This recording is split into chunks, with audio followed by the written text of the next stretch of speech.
Let me ask you a question. Do you think if Cartier-Bresson was a photographer today, his photos would still be as relevant or popular as they were in his time? This is what we're going to see in today's video, where we'll be imagining if Cartier-Bresson was a contemporary photographer, and with that discussing his photography and learning a few things along the way. So welcome to another episode of Reimagine, a video sponsored by MPB. Now, everyone's aware of who Cartier-Bresson is. He was a tremendous influence and a tremendous street photographer. We don't need to go through the mini details of his life. For that, I've made other videos. You can check them out. But in here, what is interesting to me, or what is interesting to retain for this video, is his historical kind of context. So Cartier-Bresson started photographing in the 1930s, and then he went on until photographing roughly until the 1970s, where he sort of kind of drew back from photography and decided to dedicate himself to painting. Now this is super relevant because he started photographing in a time where photography was, quote, more rigid or formal, if you will. And Cartier-Bresson, through his images, became one of the most prominent photographers of his time, saying that yes, we can capture moments of endless value and beauty in the everyday life. He's quoted with saying things like the smallest thing can be a great subject, so Bresson's understanding and respect for photography were extremely deep. Now, a question arises. Transporting these images to now, let's say 2024, where everything has pretty much been seen and done, could we say his photos would still hold the same importance today? I don't know about you, and whatever opinion you have, I respect it, but I think so. Although many arguments can be made as to why his photos could be less relevant today. If I play a bit of a devil's advocate, since armed with the technology, editing capacity, or even with AI support we have today, many could make and are still making similarly beautiful images even without this. However, the fact that the man has captured all this beauty without any of these contemporary tools we now have speaks to his passion and talent as a photographer, at least to me. At this point though, I think I can draw a line of comparison with my own personal experience. I've recently traveled to Paris and tried to challenge myself to do some street photography for this video, which is certainly not something I'm very confident at. But I think it was way more challenging doing it with a film camera without any other tools that I could benefit from. For example, a digital camera where I could see and potentially adjust my settings straight away. But in doing this, I wanted to use the gear that I think Cartier-Bresson would have used today. And I have to say, trying to photograph the frenzy of today's world whilst being heavily inspired by Cartier-Bresson was definitely a really interesting experience. There were some images that didn't work out, mostly because I wasn't very fast and I missed the opportunity, but I still had some results I was happy with. But overall, this experience made me more appreciative of what Cartier-Bresson did. And with that in mind, I think someone like him would most definitely be relevant, or as relevant today as he was in the time that he was working. Now, I did mention that for this video I was using gear that I thought it would have used today, but I think there's a lot of options of what he could have used within the digital world as well, and I think these all fall under a certain spectrum, not necessarily Leica, although I'll be referring to Leica mostly, but more on the rangefinder side of things. Because from what I could read, Cartier-Bresson preferred 35mm rangefinder cameras, and he most commonly used Leica cameras, which he paired with a 50mm lens, and sometimes going wider. Now, I couldn't really be 100% sure if it was a 35mm lens or even wider, because different articles were citing different things. So this leads me to believe that Cartier-Bresson would not only continue in this progressive line, but also embrace Leica's digital cameras, say the M10 or M11, or even the monochrome versions of these cameras, because I think he would be open to shoot with digital cameras as well as film cameras, which is why for this video I chose to use my personal M6, pairing it with a 50mm lens that I got from my partners at MPB. And I also used a 35mm lens on occasion. Now, I'm not an extensive connoisseur of Cartier-Bresson's philosophy, but I don't see why he couldn't be open to trying other cameras, other brands, or even medium format cameras as long as they were portable, discreet and versatile, with a good choice of lenses, which seems to me to be the reasoning behind his choice of cameras.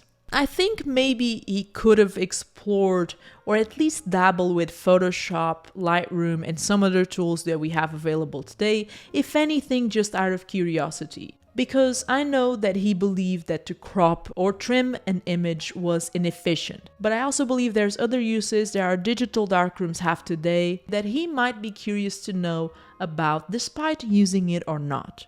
So let's leave it in the using it out of curiosity. And I say this because not that long ago I found a document published by MoMA online, which I'll link below if you're curious, where curators of his work talk about how minimalistic his workflow was. He never owned a studio, never walked around with a lot of gear, he rarely used artificial or special lighting, he wanted his photography to be as spontaneous and direct as it could be. And these were the techniques he maintained throughout his career, so I think most likely he would keep this minimalistic approach if he were a photographer today.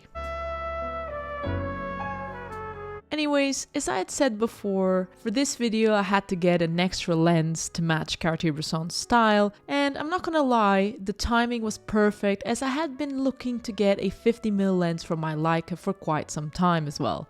And I was able to get a Leica Summicron 50mm f2 lens with which I shot most of the photos I have included in this video. I've been using that lens ever since, and the lens came in perfect condition, which is why I would recommend keeping an eye on MPB whether your goal is to buy, sell, or trade different gear items. Every week, MPB adds numerous pieces of gear to their platform, from lenses and camera bodies to drones, rigs, and other studio equipment, including sound. With each purchase, MPB guarantees a standard 6-month warranty. All in all, MPB's goal is to offer some peace of mind with each transaction to guarantee that you have a good experience. So I'd like to thank MPB for sponsoring this video, and now let's go back to see more about the Cartier-Bresson of the future. Although, if I may say so, I think he wouldn't just be a photographer today. I think he would have been a philosopher of some sort as well, a more sort of versatile or multi-faced artist, in the sense that I think he could do more with painting. I know he thought of his painting and photography as two distinct things, but I could see him writing books like he did when he wrote the notes that are part of Mind's Eye, which is a book that I also have, and I could see him doing that for photography, for painting, for other things, just basically talking more about photography in a theory sort of realm, and I think he would have been very, very successful.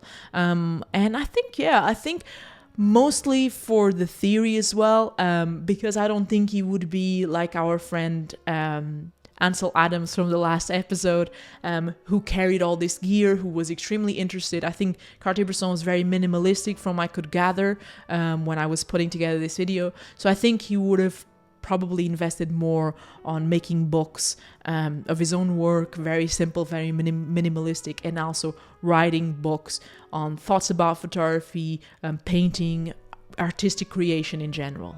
Okay, so Cartier-Bresson famously said, "Color is for painters," and he was notoriously not supportive of color photography, according to the sources I read and consulted online. Now, would today's Cartier-Bresson think the same thing, or would he be more acceptive of color, perhaps introducing color to his own workflow? That is the question. And this is not to say that Cartier-Bresson never shot color. He actually did shoot a few essays in color throughout his career, but the negatives are virtually gone as he destroyed most of them. If you think this is extreme, the truth is that Cartier-Bresson had a similar approach with his black and white negatives. According to Life magazine, he would cut out with scissors the shots that he considered weak from his contact sheets and destroy some of the negatives. So he wasn't too sentimental about it, which is why why I think he probably would maintain his preference for black and white.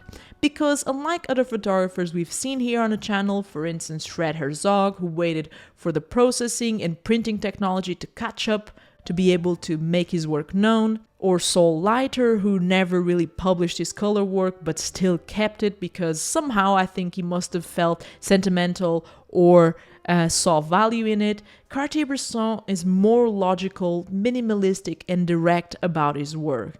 There's no mention, to the best of my knowledge, of him not shooting color due to the imperfections of its processing or the technology of the time.